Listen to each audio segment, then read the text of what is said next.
Good evening, one and all. Well, tomorrow's a big day. I'm excited, but I'm starting to get nervous now. I won't lie. It's going to be one of them days, isn't it? It's what Arsenal team turns up. Oof, you know, will the manager pick the right squad? Yeah. Who's going to be in goal? I personally think it's going to be Kepa. I think he's going to stick with Kepa because he's been in it all the way through. So fair play on that. Fair play. I mean, if he does do that, Wenger used to do that to a point. So yeah, I'm not going to call him out if he does stick with Kepa. Raya is my preferred, but if it goes to penalties, dear God, please don't go to penalties. Don't go to penalties tomorrow. I don't know if I could take the strain of it. I think Kepa is the better penalty stopper, if you want my honest opinion. But yeah, there we go. We're gonna see, aren't we? Yeah, I see. Kawaji's put in there that he's positive. Arsenal 3, Man City 1. Loving that. I'm sticking with my 2-1. Big up Wahaha. Big up to you, mate. Good evening to you. I hope you're looking forward to the game tomorrow. Adam Londoner, I can't wait for tomorrow. I'm going, but feeling the nerves now. Yeah, I'm with you, man. I'm exactly with you. It's that sort of, it's less than 24 hours now to kick off, isn't it? And it's almost like countdown. It's a countdown, man. Jim Bob Joe from Mexico says Arsenal will win tomorrow. I think we will. I do. I honestly think. I see some people out there saying, no, we're not going to win. And but I think we will, actually. I think Man City are a bit up and down. Funny results again today. Chelsea lost. It's a weird season. This Liverpool lost at Brighton. So yeah, odd one. But no, I think we're going to do it, man. I think we're going to do it. Big up Kawaji, man. Yeah, you with me? Yeah, we're batting together. Yeah, I'm going 2-1 to the Arsenal, man. That's how I see it's going to work out.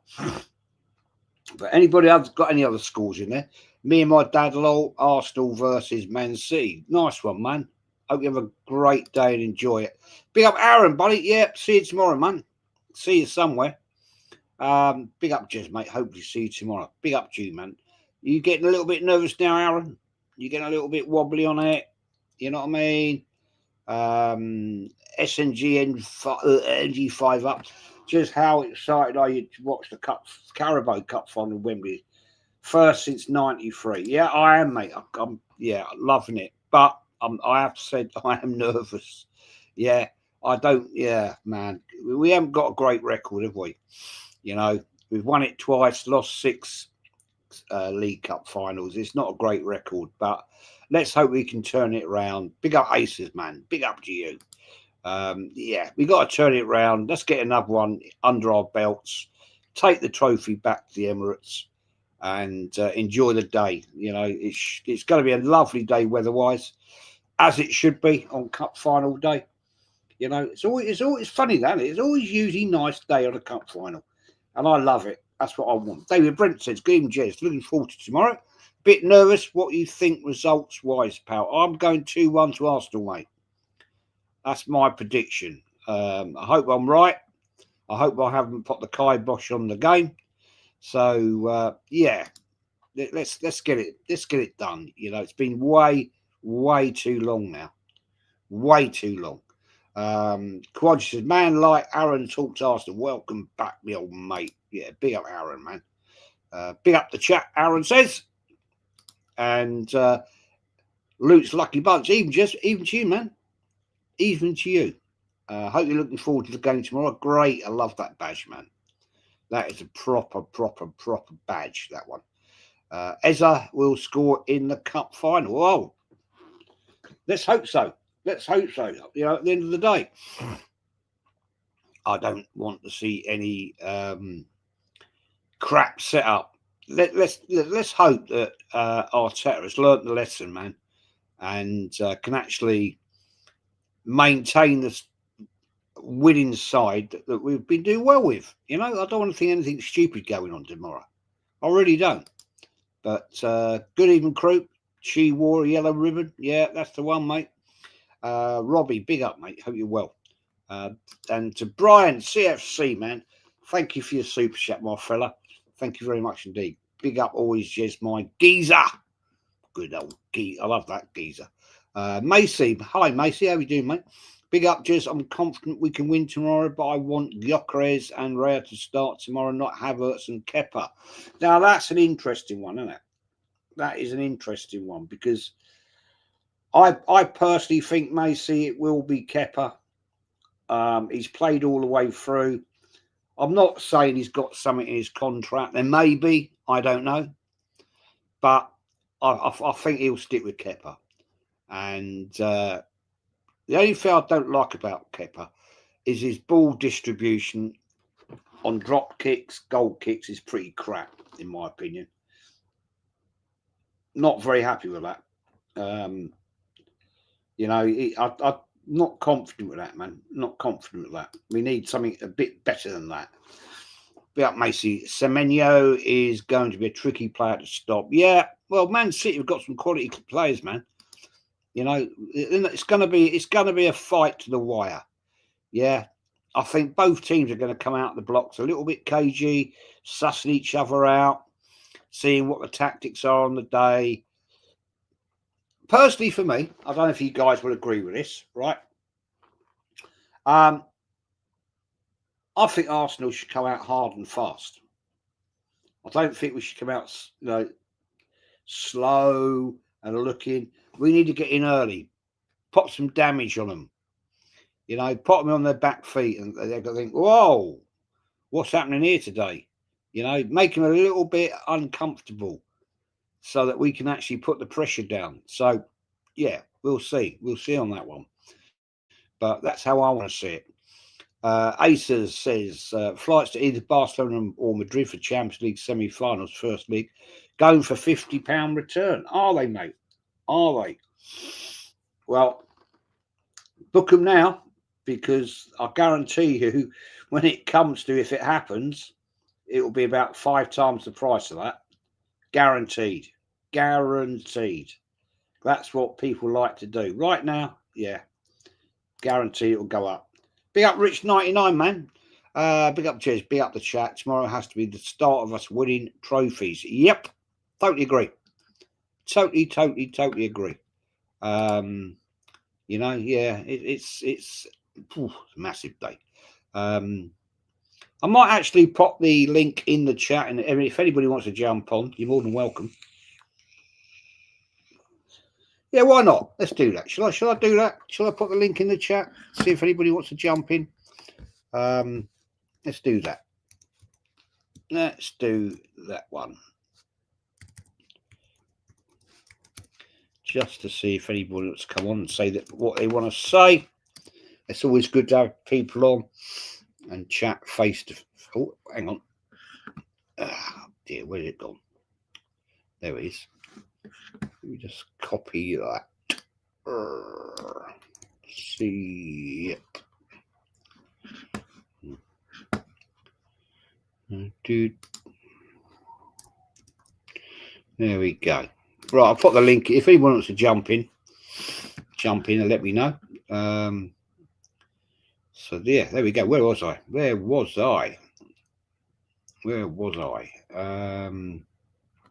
Right, let's get back. So Kepa refused to come off against Man City. Yeah, I remember that. Do you remember that? Yeah. Yeah, that was class. Can you imagine that tomorrow? If Arteta was to say, let's say Kepa starts, right, and he decides to make a change as it goes into extra time or penalties. Can you imagine it? Oh, my days. Oh, Christ. That'd be unbelievable, wouldn't it? Mesa, Chelsea are finished, Jez. Rafinha and Bluco out. Yeah, well, they're not looking comfortable at the moment, mate. That's for sure. Doesn't look very happy camp at all. Everton 3, Chelsea 0. Chelsea in the mud. Yeah. Yeah, they are. They are a shadow of the team they were once, aren't they? They are. Uh, Macy has James Trafford is a good goalkeeper. He has 5 clean sheets for City, and he's only conceded 2 goals. Yeah, do you reckon he'll be in goal, or do you reckon he'll stick with what's his name? Yeah, I don't know. I don't know. It's going to be very, very tactical tomorrow. I think. Big up Aaron, buddy. Jez, I'm a mixed bag of emotions. I know the importance of winning tomorrow, not just to lift the trophy, but from what it could mean for the next 2 months. Yeah, good point, Aaron. Very good point. I think if we win it tomorrow, man, it will give absolute confidence to the team that they can go on and win a trophy. That's a massive, massive ask tomorrow. Massive. As arrogant, that makes me nervous because of the importance beyond the trophy. Yeah, I agree. I do agree. It's a massive, massive ask. And we've got Manny. Hey, hello, Manny. Hope you're well, mate. I'm good, thank you, sir. Thank you for hosting this call-in show. Wonderful to be on the screen with you again. And I wanted to start by saying that aside from the FA Cup, we've had a rather bonkers Premiership weekend so far. Yeah. It's as if when you take a look at the other 3 spots in the Champions League that are up for grabs, and I'm saying 3 because it does seem as though we should secure that 5th spot, it's as if none of the teams that are close to that actually want it. We've seen United draw when they should probably have won. We've seen Liverpool lose today, and Chelsea also put in a pathetic display. It's as if people are playing a game of hot potato. I don't want it, you have it. It's ridiculous, to be honest with you. And I just wonder if that's an indictment of how poor the league's been this season in many ways. Yeah, I find it's quite weird.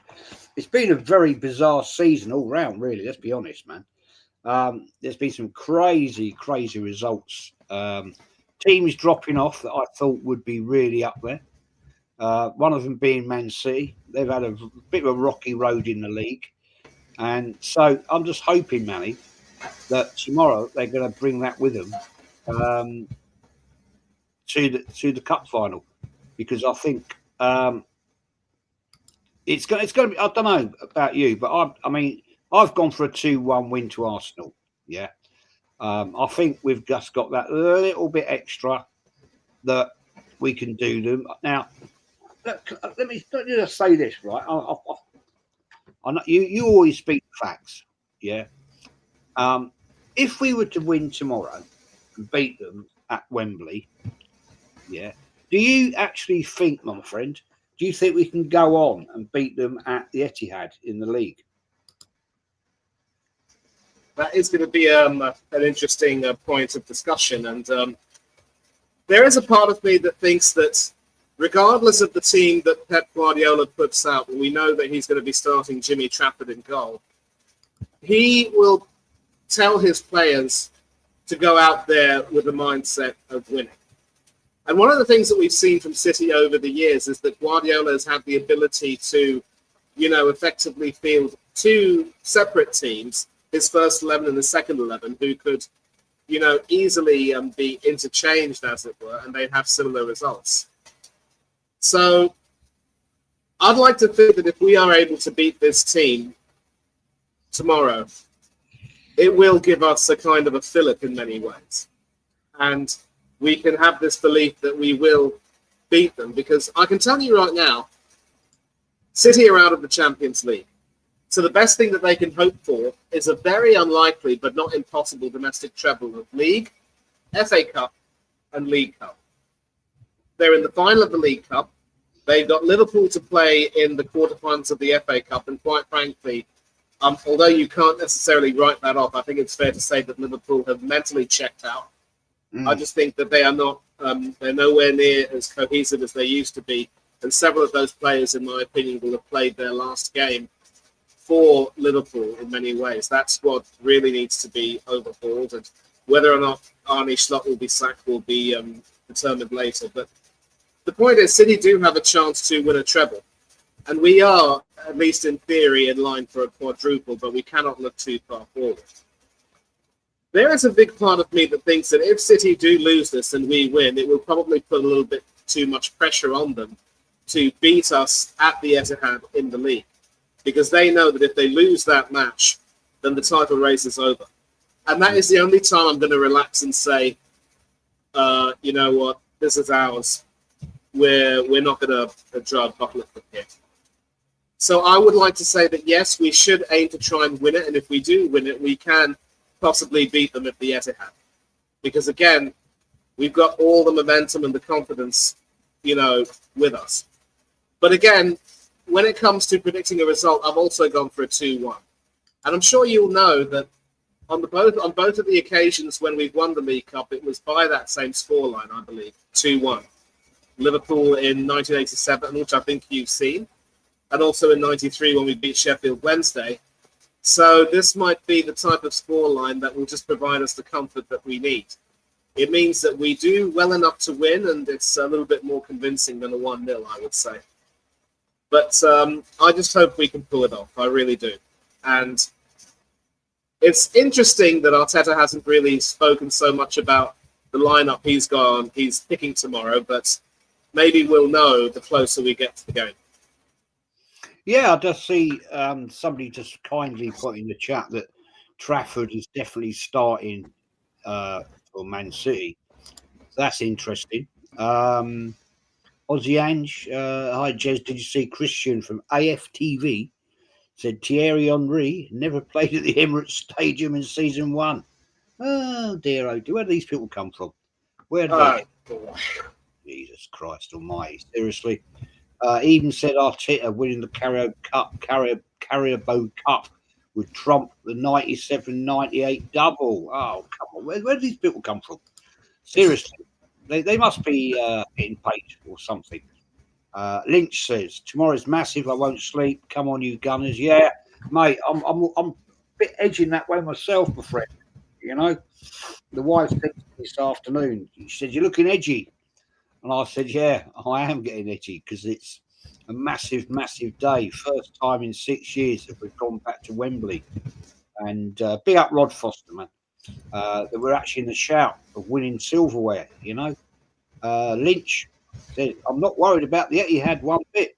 No, I'm not worried at the moment, but we have to face it soon. And when we come to that day, I will be worried because by then we'll have had, some results, and we need to get it under our belt, man. We haven't, we've got to go there and beat them.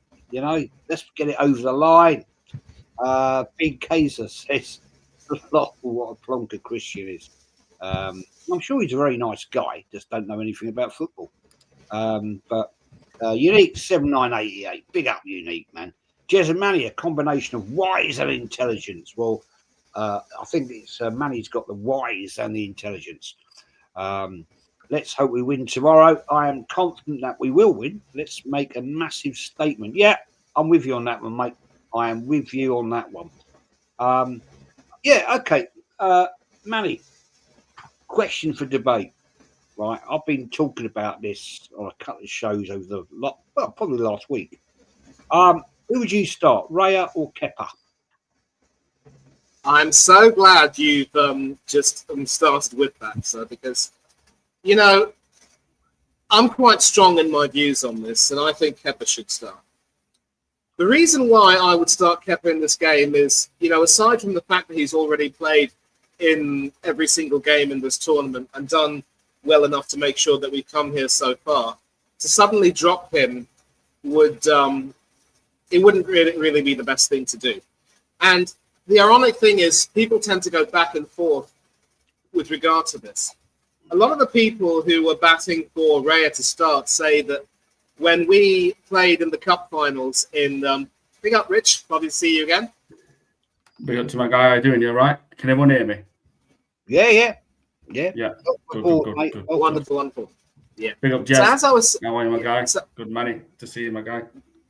Always lovely. So when we played in the FA Cup finals in 98 and 2002, it was the reserve team keepers, Alex Manninger and Richard Wright, who had played in all the games in the lead up to that. But then David Seaman was picked for the final on both occasions. And so, Wenger was clearly of the type that he felt that if it's the final, you have to play your best team no matter what. And that's why in 2002, although Lee Dixon was doing quite brilliantly in the FA Cup, he was benched for the final in favour of Lorraine.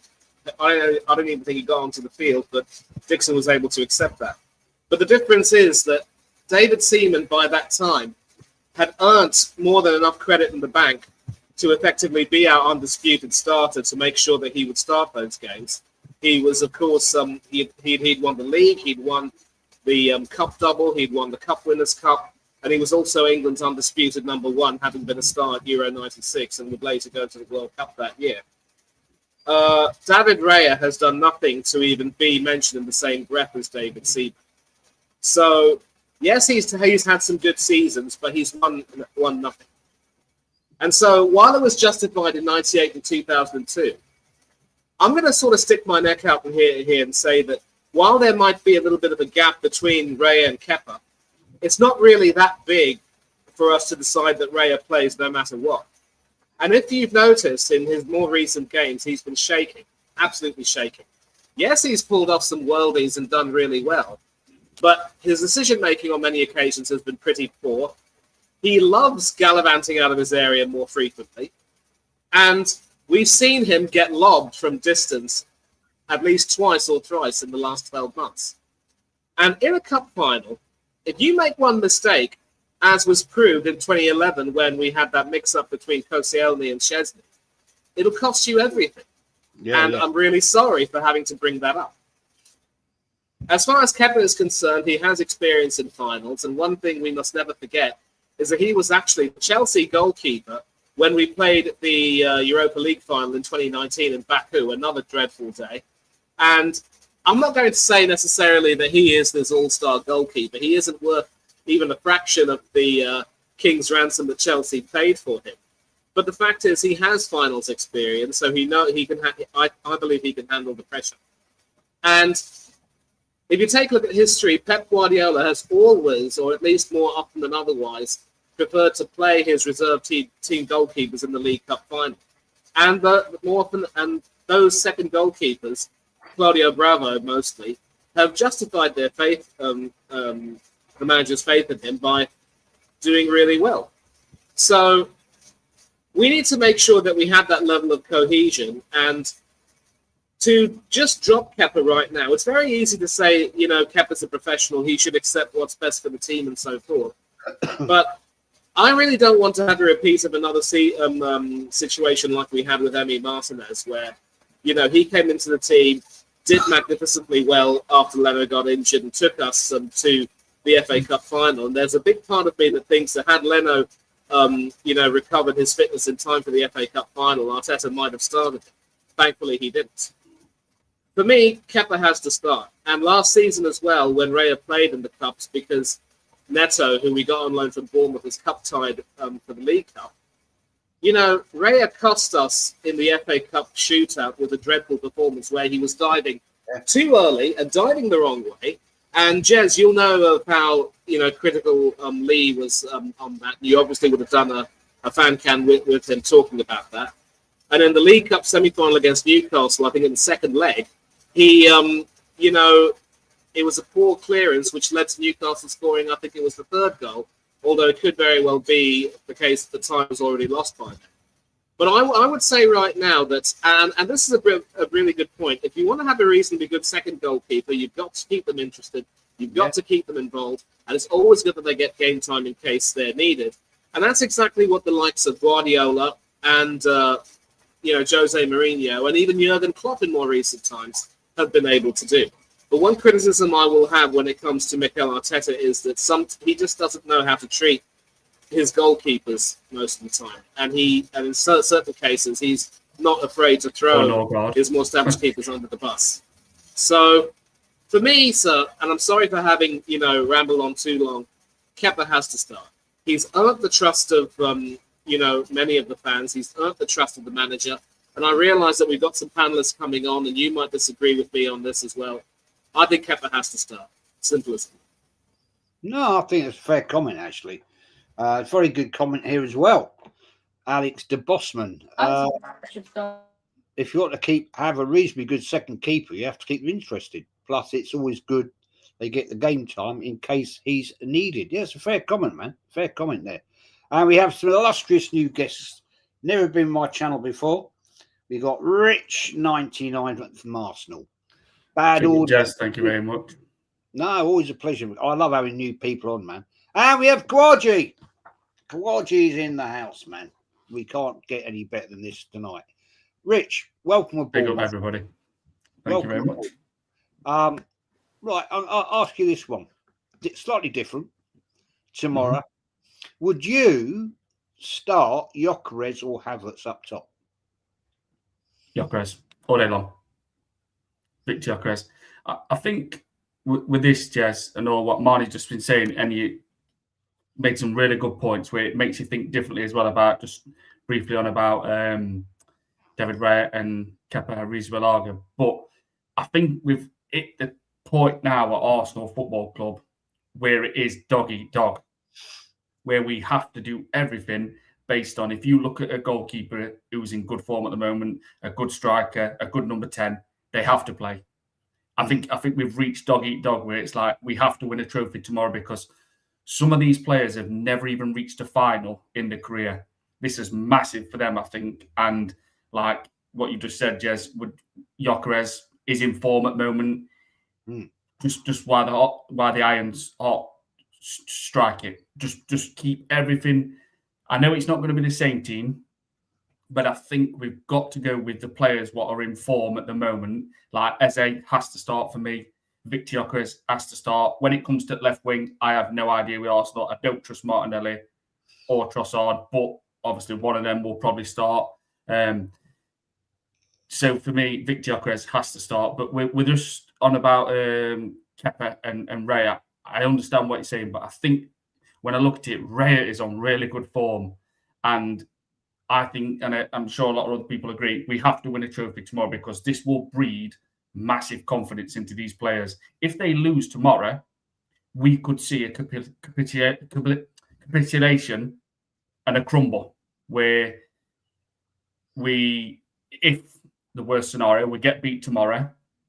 Because let's remember, Man City, this is nothing to them. Pep's been to 18 finals.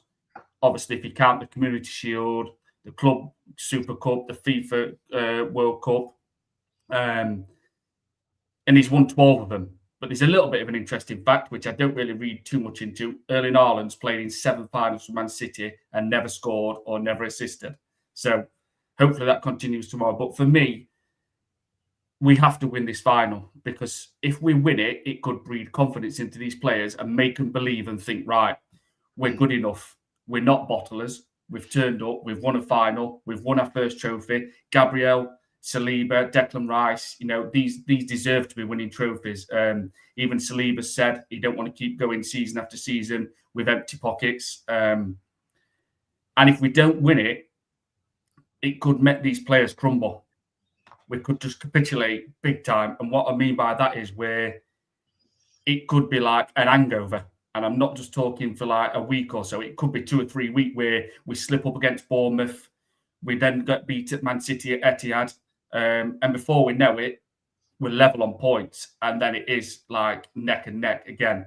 And I've said, if Man City ever catch us and even go 1 point in front of us, they will win the league. So to me, just going on Victor Gyökeres, just start our strongest lineup, I think. I think we've got to do it. I think we just need to get this one over the line. And yes, it's the Carabao Cup final, obviously 1993, when we won it against Sheffield Wednesday, etc. Same year, FA Cup that year as well. But this is massive for me. This is massive. This is one of my first early memories with Coca-Cola Cup when it was called that. And I think this is the first stepping stone what could potentially lead Arsenal to be winning trophies every single season. If they lose tomorrow, it could have a negative effect. Now, it might not. If we get beat tomorrow, we still might win the Premier League, still might win Champions League, FA Cup. But this is the first stepping stone tomorrow. Everything has to be perfect. We have to win a duels in the first 5 minutes, slide tackle them, rough them up, give some shoulder barges, bring that intensity, urgency. If Man City get a grip on us, it could rock us because they're the Giants. Do you know what I mean? This is nothing to them. Like I just said, these guys, you've got Foden on bench, Johnny Stones. These guys have won trebles. and they've not even been playing that much in the last 2 months. Do you know what I mean? So this will not face some of these Man City players, but I guarantee you some of these Arsenal players will be feeling the nerves. So to me, just as strong as we can. I understand what you're saying, Manny, about Raya and Kepa as a Riva Lager, but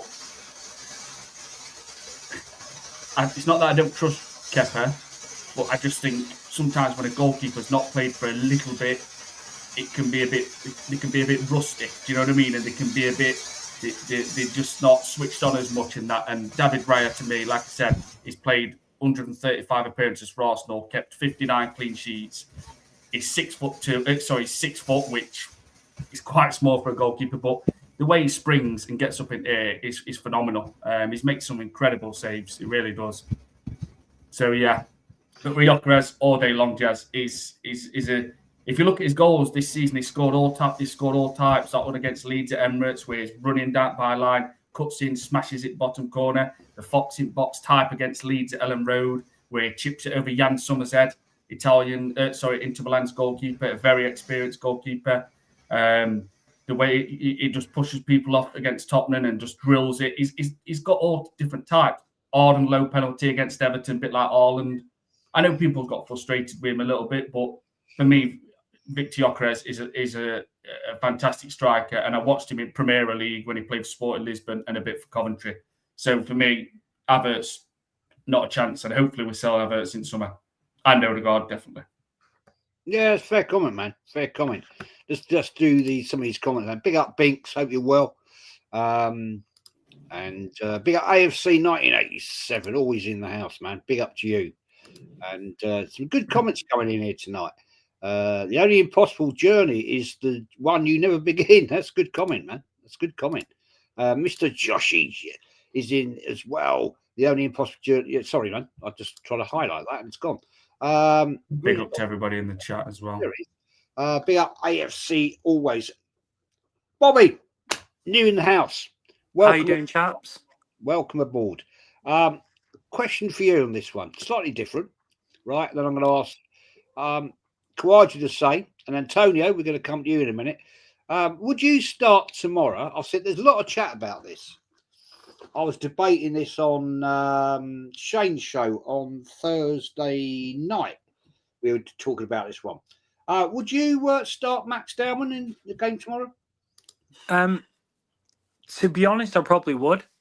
Purely because I think if you play Dowman on the far right from the off, you don't have to anticipate to play him for the whole game. But what he will do is he'll draw a lot of fouls. So even if you saw against Everton, every time he got the ball, let's say, taken off him, it went out for a throw-in. So if you've got a deep throw-in or if you're getting any set pieces that early on, or you can force a couple of cards, it could be the instance that you get a couple of set pieces very early on, or could force a card from one of the fullbacks, something like that. I'd say that's part of me saying that, but genuinely, I think it may just be that bit too much too early on, especially with how cagey the first half would be. But I'd say I'd love to see it just for the point that he'd appear in the. But I think it'd be too much. I think it'd be too much for him. But I could see what he would do at that point in time, and it'd be interesting. I think if he comes on at any point in the game, you probably want him coming on against tired legs, forcing a couple of fouls and free kicks and rushing into the box. And you've also got, he's going to start Saka tomorrow because he's going to need that support for Ben White defensively, opposed to assuming Timber's out. So that's who I think he's going to start. That's genuinely who I think he'll start, because I think he'll start Saka, so he's got that defensive cover for Ben White when he's forcing forward. Yeah, that's a fair point. I mean, personally, I wouldn't start him. I wouldn't. But Is that Dowman? Sorry, you wouldn't start. I wouldn't start Dowman. To me, I think right now, this is my opinion, of course, that he's more of an impact player. I think it's a massive occasion tomorrow. Would it be too much for him to start in that game? Yeah, I know he's a young kid and he probably don't give a crap because he's just going to go out and play. But at the end of the day, I think having him there on the bench and he could come on as an impact player, make a massive difference for Saka. Look, right. I'll stop waffling. Kawaji.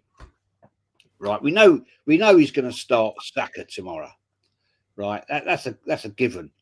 So if he starts Saka, right, then we've got the opportunity, haven't we, in the second half of switching Dowman out there or Madueke. What would you do? Would you start Dowman and what would you do there, mate? Can you hear me? Sorry, is that to Kawaji? Is it to me? Yeah, sorry, mate. Yeah. Oh, me. Sorry about that. I wouldn't start Dowman because he's young and we need to protect him as much as we can. I just feel like we need to give him time. I feel like we just can't rely on a 16-year-old to do all the work for us because we've got other players that are capable of doing it. But I just feel like Saka's going to play tomorrow. And yes, Saka's been pony this season, but I just feel like it's too risky to play Dowman. And just don't forget, sorry, Jezza, to interrupt, but Timber's back in training today. Timber was back in training today. Yeah. it's a big game to drag him back. So it looks like he's going to play tomorrow. Do you, I just looked up the news. That's a big Yeah, ask, isn't it? I saw him in training pictures online, and he's in training, so he's going to play tomorrow. And Odegaard. Oh. That's an interesting point, man. Big up Antonio, my friend. Always first time on my channel, I believe. It's a great one tonight. All these new people, unbelievable. You know what I mean? It's nice to have new faces, people to chat to, mate. That's a good point that Kawaji's come out with there. Would you, if Timbers, if he's in training, he's not match fit, is he? He's not match fit. I think it's too much, don't you? Yeah. If it's can everyone hear me, by the way? Yeah, fine. Yeah. Fantastic. First of all, Jez, thank you for having me on your channel. Like and subscribe to Jez. And Manny, we need a YouTube channel from yourself, okay, my man? Was it you got such knowledge that like it's just impeccable. And all the rest of you as well, like a salute, gentlemen. In regards to Timber, I know that there was a rumor that I heard the other day, like it was like that Arteta wants him to rest him for like a few days. But as you guys said, if he's just back in training recently, the question is, as you said, Jez, will he be 100% fit? If he isn't, then I wouldn't risk him. Otherwise, you'll cause more of an injury. However, if it's true that Arteta said, look, they just need a few days rest, and if he is fit, then absolutely I would play him. But if he's not, then have Ben White there. And also, one of the people on the panel said, I'm going to play Saka because I know that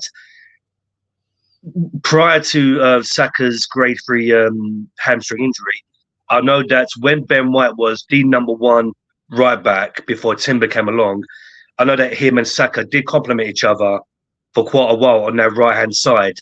So if Timber is not 100% fit, play Ben White, play Saka, because I think them two can complement each other. So hopefully, fingers crossed, their right-hand side will be covered and they'll do well. Yeah, that's a fair point, actually. Fair point. Binks is saying Odegaard will be brought on to lift the trophy if we win it. Oh, God. Jess, he can't even lift the trophy because he has arms. It's so weak. He's going to feel like, ow, I can't lift the trophy. It's just hurting my arm. Will he even make the squad? That's the interesting thing, isn't it? Will he make the squad? I'm pretty certain. Oh, God. Yeah.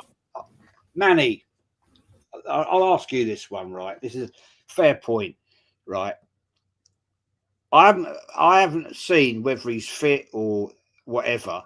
I'm talking about Odegaard, obviously, but it's a typical sort of thing Arteta would do, isn't it? He'd have him on the bench, just so as his favoured captain, right, can go up the steps and pick up the trophy. Well, I mean, I could see that happening, mate. If it does happen, then it would be an absolute travesty. And I think one of the best examples of captains knowing when not to do that is that of the Senegalese captain, Koulibaly, the former Chelsea defender, I might add. His Senegalese team, of course, played their hearts out to win the recent African Cup of Nations, and Koulibaly wasn't in the squad for that final because I believe he was suspended. So it was Sadio Mane, if memory serves me right, that was captaining the team. And when Senegal won, it was Koulibaly himself who said, Sadio, you've got to go and receive the trophy. This is your moment. You're the one who helped make it happen. Literally after that whole kerfluffle before the end of normal time. So you need to do that. I do not like this this practice of club captains going to lift silverware when they ended up not really playing their part in the biggest stage of it all. And if we remember in 1999, when United won the Champions League to complete the treble, Roy Keane, who was suspended, at least had the decency to not get into his full kit. And he allowed Peter Schmeichel the honour of doing that, saying, you know what, we might have had a few scuffles earlier on. I know that you wanted the captaincy ahead of me, but you've earned this moment. You go ahead and do it. And that is really the hallmark of a real leader, to not make it about, himself. That is something that John Terry would never, ever do. And how he ever got the honour of captaining England, I will never know. Sol Campbell over him any day of the week. And that's not just because I'm an Arsenal fan, mind you. But back to Odegaard. The worst part about it is that it isn't just Arteta who will encourage him to go and lift the trophy. It's the other players in the team who will go ahead and ask him to lift it. And I think there was actually someone who said in Shane's Irish breakfast chat earlier on this morning that when Max Dowman was playing that, choice game and was asked to compare Odegaard with, I think it was Fabregas or someone else, he picked Odegaard. So you can tell right now that for some reason there's so much of a love-in right now, and people seem to love Odegaard for whatever reason it may be. But one thing I will say this season is that people are starting to see the writing on the wall, in the sense that his performances have seldom, if ever, been, really influential and magisterial. And this season, he's actually, slightly declined a bit.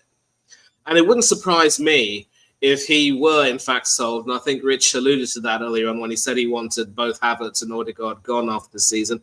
I would agree completely. I think we need to refresh the squad a great deal. And so we don't really know what role. I mean, I don't remember, for instance, the role that Odegaard played in this tournament. Maybe he played in he had 90 minutes in one or two games, but he's been more of a peripheral figure more than anything else. And it's been other players who have come in and maintained the title charge, and also done well enough to make sure that we beat Chelsea in the semi-final in both legs. So to sort of basically have this idea that the captain should come back to lift the trophy, I want to see someone else lift the trophy. For me, it has to be, the captain on the day who goes on and lifts it more than anything else, because it has to be the case that the people who won it on the pitch go ahead and do this. I mean, some teams are happy to do that, other teams aren't. And of course, it's always a personal thing more than anything else. But there is a part of me that believes that Eze has definitely earned his right to start in the number 10 position if we play the 4-2-3-1.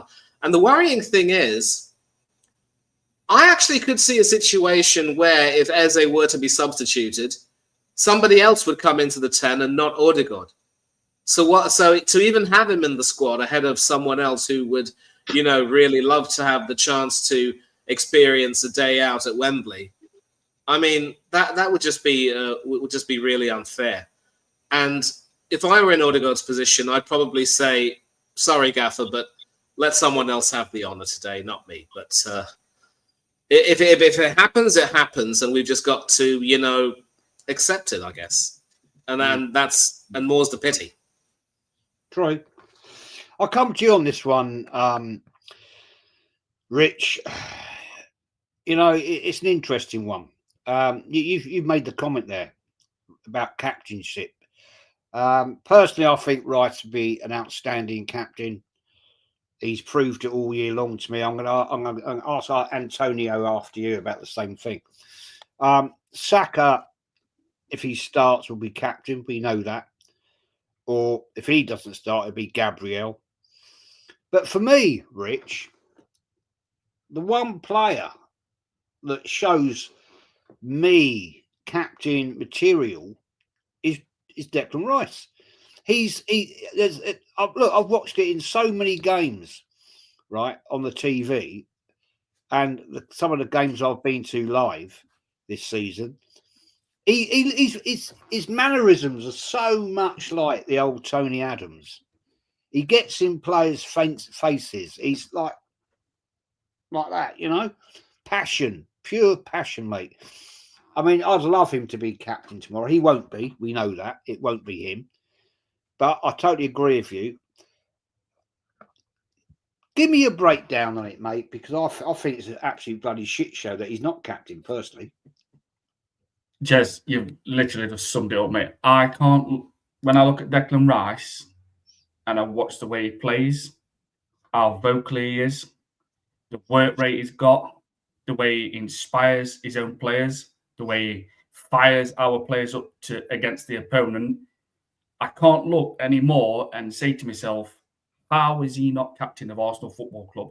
He is absolutely, you couldn't see a player more worthy of being a captain for that football club if you tried.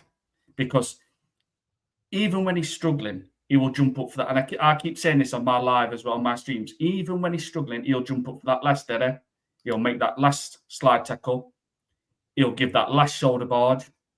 If Gabriel and Saliba are out of position, which very rarely happens, he will go and fetch a ball from the centre-back position. He gives everything and he will run through every single blade of grass for this football club. If you look at him, you would just say he's the captain. The way he's talking to the players on the pitch when they're in the huddle, he's shouting. I think against Tottenham at the Emirates, he were like, fucking kill him. Do you know what I mean? The one against Forest where he's annoyed that we slipped up. Fucking shit. You know what I mean? He's got the passion, he's got the grit, he's got the warrior attitude. And when I look at Martin Odegaard, some people might not agree, but it's embarrassing for me to say that's the captain of Arsenal Football Club when I have grew up seeing Tony Adams, Patrick Vieira, Thierry Henry. If you look, Jez and panel and people in chat, you can't say your captain of your football team was absolute shit for a full season. You might say, Tony Adams has been off it for 2 or 3 games. Patrick Vieira has been off it. Henry's been off it for 1 or 2 games. They never have a bad season. Martin Odegaard last season, and I said this a long time ago, was Arsenal's worst first-team player last season. When you take in consideration, he's meant to be the captain. He's meant to be the leader. He's meant to be the guy what is vocally heard, inspires his own players, implements fear into the opponent. Martin Odegaard, to me, is the weakest captain in football, and he does not deserve that armband to be our captain. He doesn't deserve it at all. I don't see any captain attributes in him whatsoever. Against Chelsea in first leg at Stamford Bridge, I think he'd lost the ball, and it was just like, I can't. I'll creep up to try and win the ball back. If that were Patrick Vieira or Tony Adams, they would have given absolutely everything and probably even made a foul to make sure they win that ball back. Do you know what I mean? He's just not got that grit. He's got no leadership in him. He's just weak. He's underbelly. He's just not a captain. You look at like Bruno Fernandes to Man United. Bruno Fernandes is 20 times better footballer than Odegaard and a better captain. And if you look at the captains in the Premier League, you would probably look at Bruno Fernandes and think, well, he doesn't look like a captain. You know what I mean? He doesn't look that kind of physical stature and everything, but he shouts at the players on the pitch. He always turns up for Man United. He gets them out of the shit, which he has done at the start of the season. Bernardo Silva, again, maybe looks a bit, he doesn't look like a physical presence, but I've watched the documentary where he's shouting in the changing room saying, we fucking win, we do this, guys. And, and he's won multiple trophies, yes. You know what I mean? Odegaard, it probably sums up how we've been a little bit underbelly, a bit weak over the last few years. Like, pass the parcel, you have that captaincy. No, you have that captaincy. Like with Saka, I'm sorry, and I hope Saka revitalises his form next season, but Saka don't deserve to be captain of Arsenal. Declan Rice, you couldn't. I mean, it's so frustrating. It really is. He gives everything, every single game, even when he's struggling. He never gives up. Never. Yeah, absolutely, I totally agree with that, man. Jez, if I can just actually sort of cut in, I don't mean to cut in right now, but this is a wonderful segue into what I'm about to ask you. There's this wonderful video, obviously, about the throwback to the League Cup final in 1987, which I remember watching and enjoying. And it was interesting to note that the Arsenal captain that day was a certain Kenny Sansom, who also played his part in that particular final. And, he ended up lifting the trophy and having that honour. But I did read somewhere that he had a falling out with George Graham, and that was when the captaincy passed hands from Kenny to Tony Adams, and sadly for Kenny, after we bought Nigel Winterburn, he didn't stay for very long. This is sort of a double-barreled question. I hope you don't mind me asking this, sir, but I'd like to ask you, firstly, what do you think was the reason why Sansom ended up having the captaincy taken away from him? And also, perhaps more obviously, if George Graham were managing today, would he allow Odegaard to continue being our captain? Not a cat and hell's chance would he be captain. No way, Graham. not a cat and hell's chance. I don't. To be honest, Manny, I don't know the reason why Sanson had the captaincy taken off him.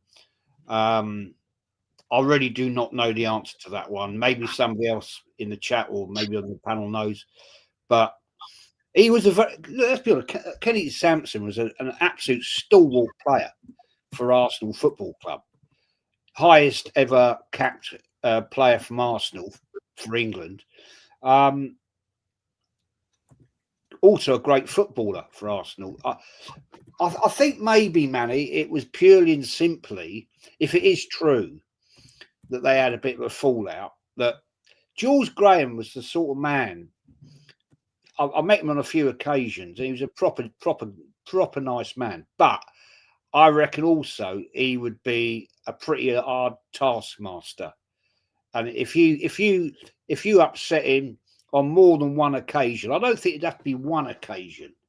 I think it'd have to be on 2 or 3, and you'd then get the full double barrels from him. Like the school teacher you want to avoid, Jazz, like George Graham for me. Someone that's how I see him. Yeah. I mean, that's how I see it. I mean, he was a proper Arsenal player and supporter, Kenny Sansom. He played with his heart on his sleeve for Arsenal, man. He gave it 100%. And I think it must have just been personality clash. Bit, if you want my honest opinion, a bit like what happened with Arteta and a few players. And that brings me on to Arsenal Fan Scouts comment. Jez, for someone who supported the club for so long, how did you manage to misread the potential of Arteta? Well, that's an interesting point, mate. My answer to you on that one, respectfully, is he ain't won nothing yet. He won an FA Cup in 2020. Sorry, he ain't won nothing since then. Exactly. So I ain't seen no potential. We're in a League Cup final tomorrow. I'll give you that one. A cup, right? That he's binned every year since he's been here, and now we're there.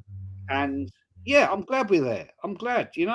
We've got a bloody awful record in the League Cup, so I want to win it. I had somebody in my comment section yesterday and today, no names be mentioned, that was going on saying, "Don't come and tell me that I should celebrate if we win the League Cup because we've got bigger fish to fry." Yeah, you people, some of you, not all, crying that we don't win anything, and yet we're in a cup final. Yeah, win a bit of silverware, the first time in like forever, and you're making these stupid comments. Anyway, we move on. We'll move on.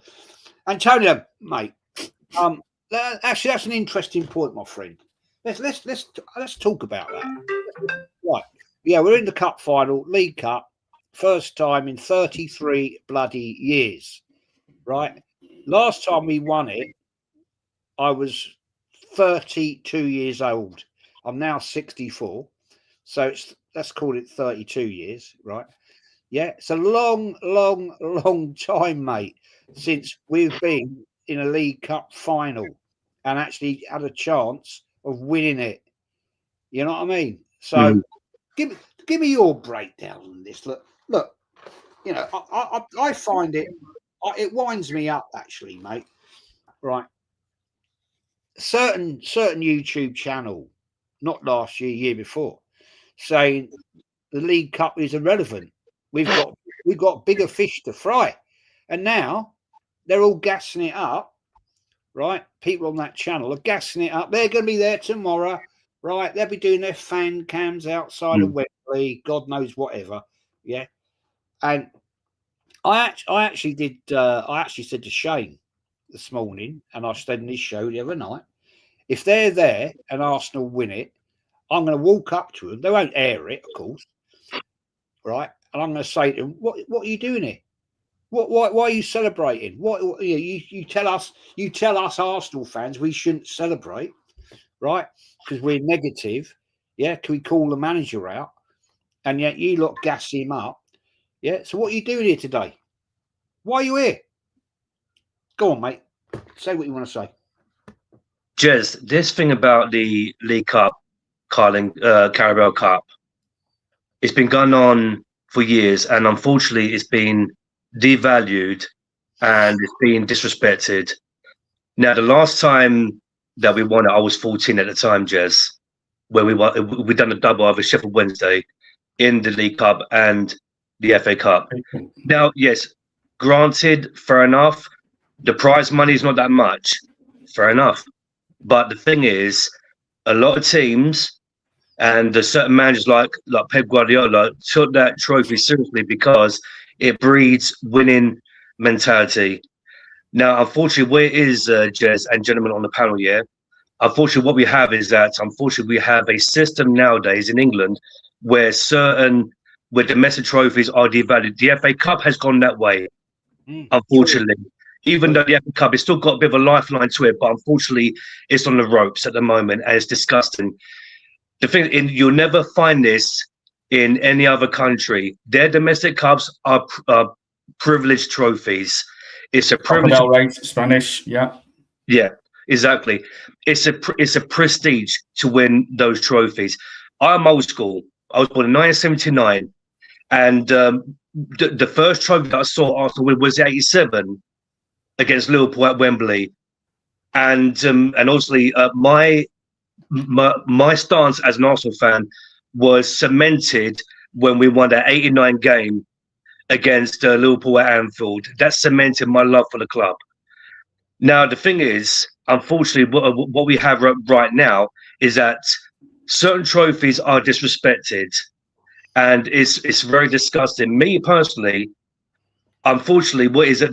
The Champions League has ruined everything, like with all the money and all that. Plus, increasing the number of teams to get through to Champions League without even earning it, just because they finish third, fourth, or fifth, wherever it is.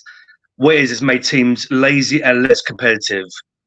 So I'm hoping tomorrow that we will go out there and win and make a statement saying, look, you know what? We want this trophy.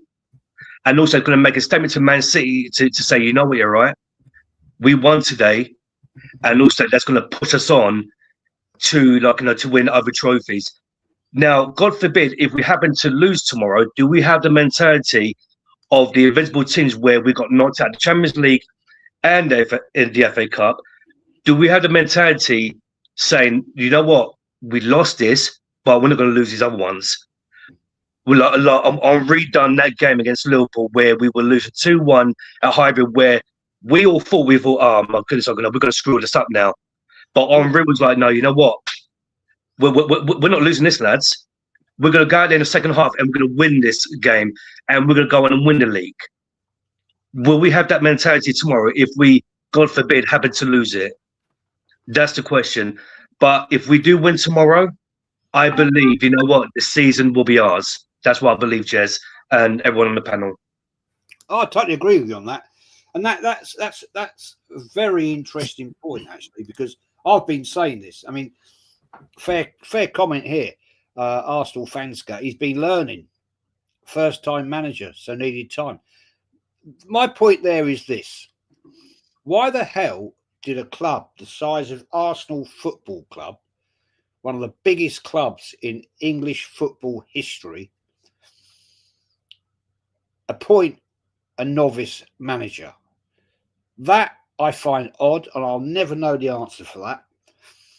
It wasn't to money. There was something there that somebody said, "Oh, let's get Mikel Arteta from Man City." I personally, if you want my honest opinion, Kawaji, I'm going to ask you this, mate. Right? Personally, I think it was an idiotic move. Really was. Emery was thrown under the bus. He was a bit like what happened to Bruce Rioch. Bruce Rioch came in and was binned off quite quickly because I don't know the facts, I've no proof, but I would say behind the scenes, Arsene Wenger had already been signed up, and it was just a touch gap to get Bruce Rioch in. Now the thing is, you know, you have to say to Bruce Rioch, he brought in two class. I mean, personally for me, the greatest player I've ever seen at Arsenal Football Club, and that is Dennis Bergkamp. And he brought in David Platt. You know, I mean, you can't knock him for that. But this manager, Kwaji, I think Emery was just a stopgap to get us through. Right? He never had his bloody cat in hell's chance. And yet we brought in this novice manager, never managed before, from Man City, because he was working with Pep, who was winning shit. What's your view, mate? I mean, this is the same guy that was handing out cones for Pep Guardiola. I mean, I think Pep Guardiola was out for one game. I don't know which game it was, Jez. I'm not sure if you're aware of this, but I think he he coached the team against Lyon, I think 18-19, and then they lost. And I think his in-game management costed them. And then his in-game management costed them. So I just don't understand why Top Gooners seem to overlook that. I mean, he was coaching the team when Pep was out. I don't know if he had an injury or something like that, but he put out the tactics, and I think he lost the game 2-1 to Lyon at home. So he's costing us, by the way, Jess. For the last few seasons, he's been the main problem at Arsenal. His tactics, his haram ball is costing us. And I feel like with this manager he's had the time, but these Arsenal fans think that, you know, you shouldn't come to the parade because you didn't like Arteta. I just feel like that we call it out, right? But they think that criticism is hate. That's what they think. They think that criticism is hate. Yeah. But it's not actually hate. It's criticism, because we if we don't like what we're seeing, we will call it out. If we don't like it, then the door's that way. You see the door that way, go that way, and don't ever talk to us. That's the thing, right? I just find it funny that some of these fans say that, oh, you don't deserve to do this. Like, you should put some respect on Mikel Arteta's name. And I'm like, but what's he won, though? He hasn't won anything. If he had won trophies, I've gone fair play. He's proved me wrong. But he hasn't proved me wrong since. This season, he has to prove me wrong by winning tomorrow, win the league. Maybe the quadruple charge, maybe, but I'm only kidding, because some of these fans think that we have a bigger fish to fry. I mean, the quadruple charge is on, Jez. Surely we should be, winning the quadruple, Jez. Rich. I mean, surely we should be winning the quadruple, Antonio, Manny, right? I mean, we're supposed to be winning the quad, right? Surely. I mean, but I just feel like this game is so important for us tomorrow. I just feel like if we win that game, and I think that's going to help the players, they've been wanting trophies at this club. That's where they joined us. Saliba, Gabriel, Declan Rice. If they can win, if we can win that trophy, I think those players will be very happy, and that those players will have the belief to win the Premier League. And I feel like that, yes, even if we do win the Premier League, even if we win the Carabao Cup, I don't think the Premier League is done, because I just feel like Man City will play their game in hand before we play against Bournemouth at some point. So we just have to keep winning. And obviously anything can happen because when we were 8 points clear, every single one of us in the panel believed that we would win this league comfortably. And what happened was, starting against Liverpool, we dropped points. We drew to West Ham and we drew to Southampton, and that's when the Premier League was that's when we lost the Premier League title because the draws affected us. And I feel like the last 3 games of the season, we got to win every single game. So if City don't catch us, let's just hope Man City drop points. But I just feel like with Arteta is they just like give credit to Arteta. Yes, some games we've given Arteta credit, but the next game he messes it up. So what are we doing there, Jez? The thing is, I don't understand this, right? Yeah, it does annoy me, is that you're not allowed, according to certain Arsenal fans, you're not allowed to criticise your manager. Now, let's put it right here, shall we? Right. When I was a little kid and I was 10, 11, Bertie me, right? I used to sit with my granddad and listen to him cussing out Bertie me, like when we lost in the 2 League Cup finals, Swindon Town, Leeds United. 1972, we lost to Leeds United in the FA Cup. And I used to think, I mean, I wasn't old enough really at that time to debate on these things. Then we got in, Terry Neal. And fair play, he got us to 3 Cup finals and pretty much did not a lot else.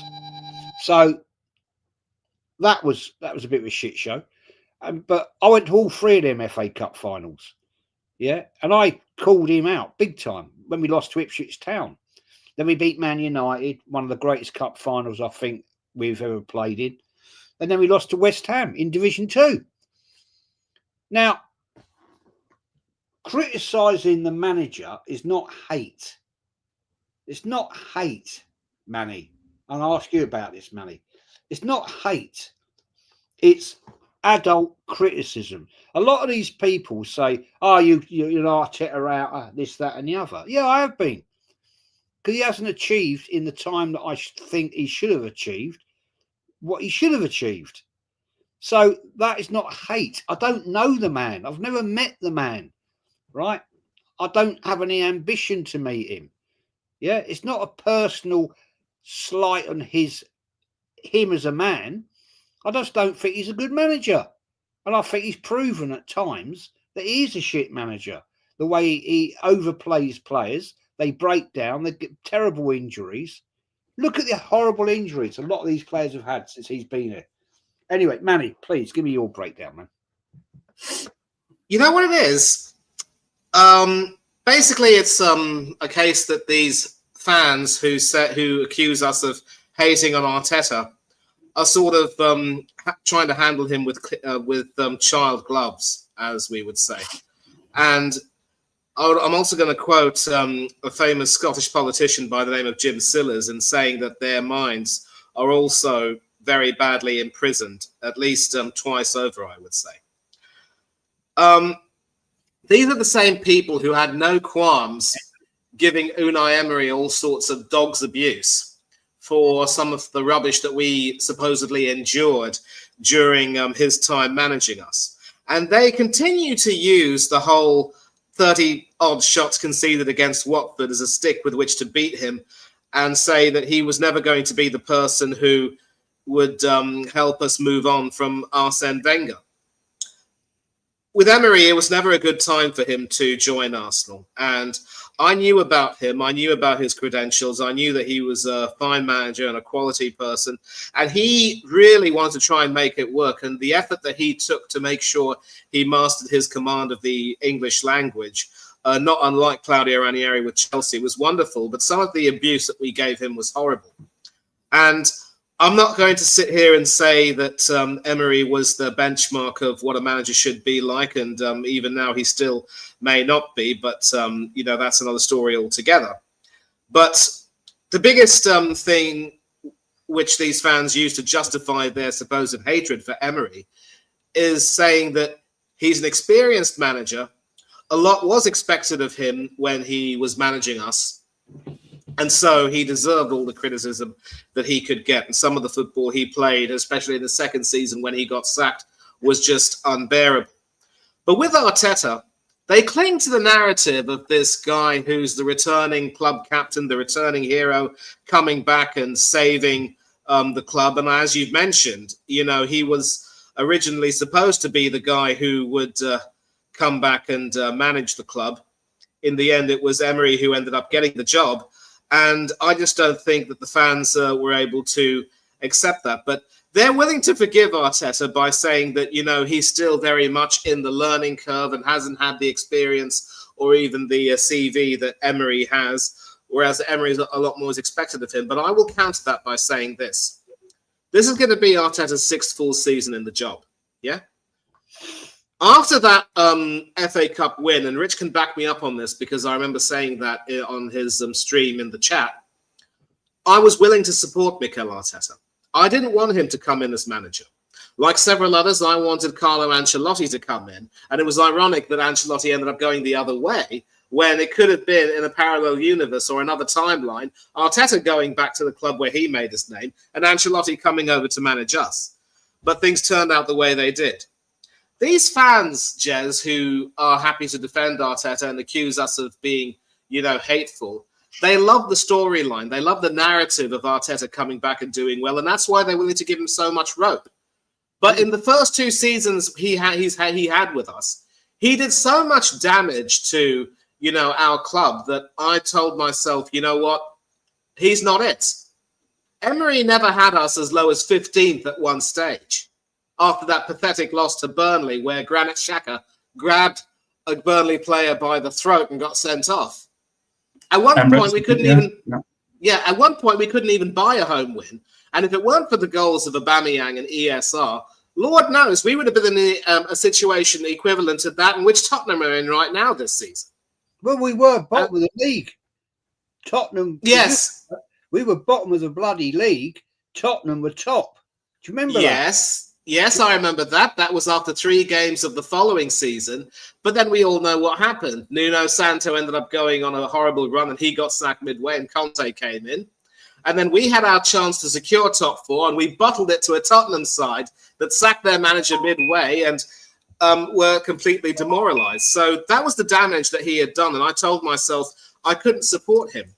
And you could tell with the progression that we were starting to challenge and starting to, you know, fight for, you know, the league title. But the way he managed it, I would say right now, the more seasons you have, the more goodwill you have, the more money that's been given to you, the more should definitely have been expected of you, Arteta. And Arteta hasn't delivered.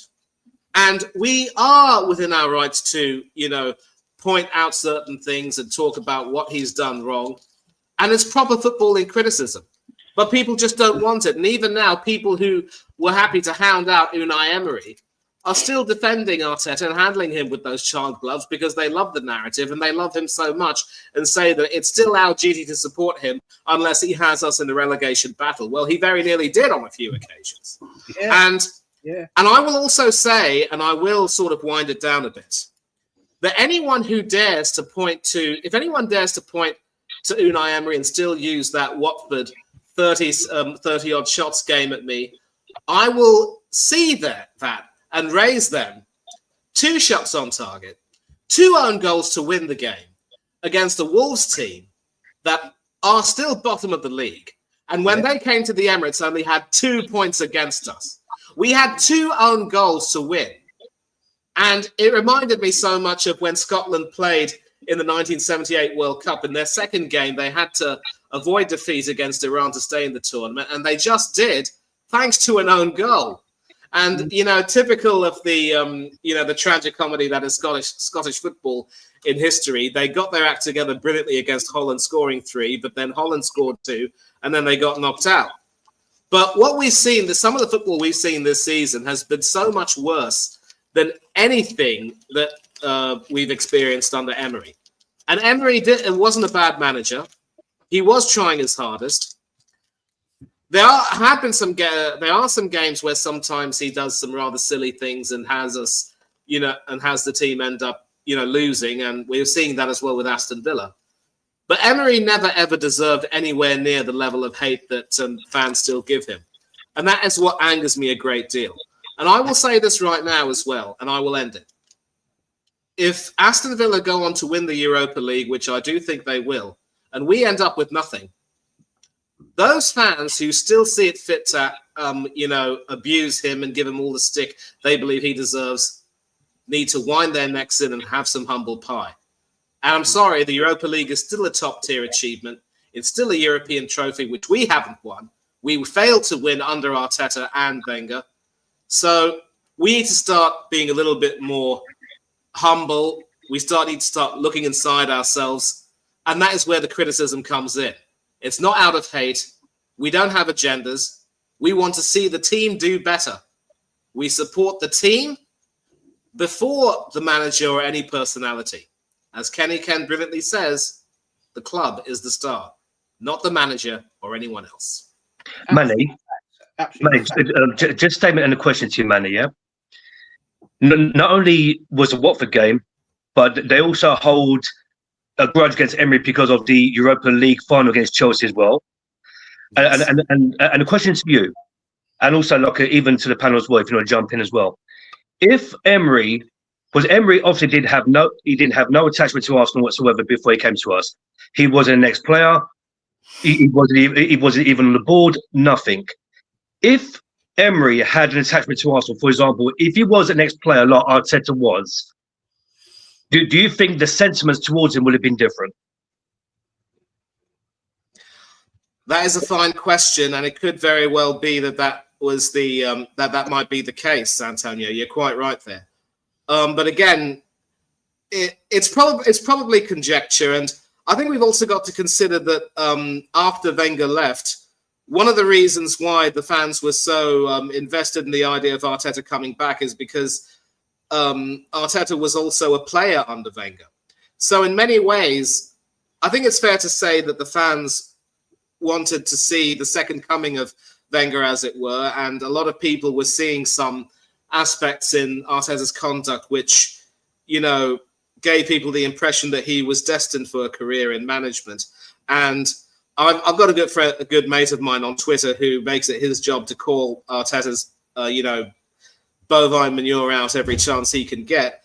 And basically, he doesn't buy any of that. But with the fans, it goes back to what I was saying about the narrative, and you're absolutely spot on, Antonio. They love these narratives. They love the to have the fact that, I'm sorry, I'm a bit tongue-tied at times, but they love the fact that a returning former captain has come back to supposedly, rescue the club again and lead us into a new supposed golden age.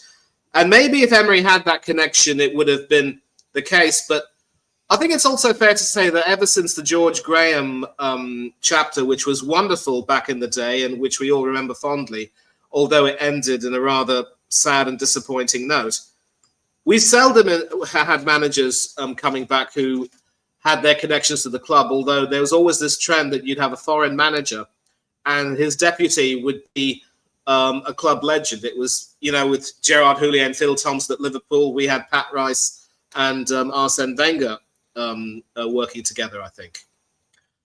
I think in a nutshell, it could very well have been the case that maybe Emery would have been cut a little bit of slack. But the biggest issue is that Emery was just, and I think there was a comment that was mentioned, it was the wrong time. And I was worried that his lack of command of the English language would have put him at a disadvantage with some of our fans, because some of our fans, as well noted by the nature of the protest near the end of Wenger's reign, I think their emotional intelligence and their, ability to really understand things is just quite, it is absolutely abysmal. And the way they mocked Emery and just were never willing to give him the respect that he or his CV deserved was absolutely disgusting. It could be that had he had a connection, maybe they would have given him a chance, because when you play for the club, obviously, I'd like to think even after a few years, you'll have a decent command of the English language, but Emery was a stranger. So it could be that had he had that connection, it might have worked. But even then, I think that was also a poor time to be an Arsenal fan and be a part of that fan base, because it was just so toxic and divided, as everyone will testify to. And I just don't know if any manager following Arsene Wenger would have been given that level of respect unless it was invariably Mikel Arteta. And he still had to work to earn this love that you see from the fans right now, in some ways. Unfortunately, what it is that we have a mentality now among our fan base where like there's too much individualism going on, meaning that it's no longer love for the club, it's love for the individuals. We have to realise, or these fans have to realise, whether it be the manager, whether it be the players, whatever, they are employees at the end of the day. They could be here today and gone tomorrow. And also, like, there's no longer this Arsenal DNA, because I know there's this thing about Saka, about like, oh, he's one of us. The thing, like, that Arsenal DNA of the Tony Adams, Derek Rocastle, rest in peace, Paul Davis, etc., is long gone. Players and managers now are employees. It's all about the club and not the individuals. Great point, my friend. Great point. Let's do some of these chats, and I'm going to come to Rich. Zach Tryon says, I'll be ecstatic winning trophies, but my expectation is that we are making a concerted effort to compete every season until the end. Winning the quad does not rectify 6 years of failure. Well, that's an interesting one. Now, the thing on this, right, is that, Rich, I'm going to ask you this one, man. I'm just going to read this out from Hendo. Bear in mind, when Emery was manager, Arsenal had Sven Mislintat, yeah, and Rao Salnieri handling player recruitment. Emery couldn't get the players he wanted. That's a fair comment as well. Gunners for Liam, man. Hearing rumours Odegaard could be in first 11 tomorrow. Oh, dear God, please no. Don't. That's a nightmare. No, please. I won't. Yeah. Peter Smith says, had Emery not lost his midfield, Kamara, Tillmans and McGuinn, I think they could still be in a title race. Yeah, that's a fair comment. Rich, now, here's the question for you. You remember when it's all going tits up with the last years of Wenger. 2016 was my last year as a season ticket holder. I'd seen enough. I'd lost confidence in the manager and the club as in general. But and big up Gianni, man. Big up to the panel of legends. Hope all is well with you guys. Arsenal get the win tomorrow. Let's hope so, mate. Rich, if it all goes tits up tomorrow, let's pray it doesn't. I can honestly say to you, I reckon you'll see a few players, sorry, not players, a few fans kicking off amongst themselves. I witnessed it at the Emirates. Yeah, Arteta's, sorry, not Arteta's, Wenger ins, Wenger outs. I was a Wenger in, right? I remember saying to a few people, be very careful what you wish for. And I think I've been proven right. I'm not saying Wenger should have stayed. And I was happy when we got Emery. He had a proven track record. He was a winner. He'd won shit, right? Especially in Europe. So all this hatred and nonsense. Now, a lot of these people, Rich, a lot of these people, right, that call us Arteta haters, yeah, you're the same bunch of twats that are Emery haters. They're the same ones. So where's the logic then? So what's the difference? Mate, go and say what you want to say. Well, first of all, what I want to say is, with me, where I stand on this, with bringing Arteta into Arsenal, I think that's shown how weak Arsenal have got with the hierarchy, with the board, etc. Do you know what I mean? Since David Dean, absolute Mr. Arsenal, as I call him, legend in football worldwide, turns up in 1983 by 16.6% shares. I don't want to rabble on, Jez, but David Dean, how has he not got a statue outside this Emirates? I think when he discovered the Kroenkes, because he admitted they needed financial muscle, they needed help in 2007, and obviously April 18th, 2007, they kicked him out of the club.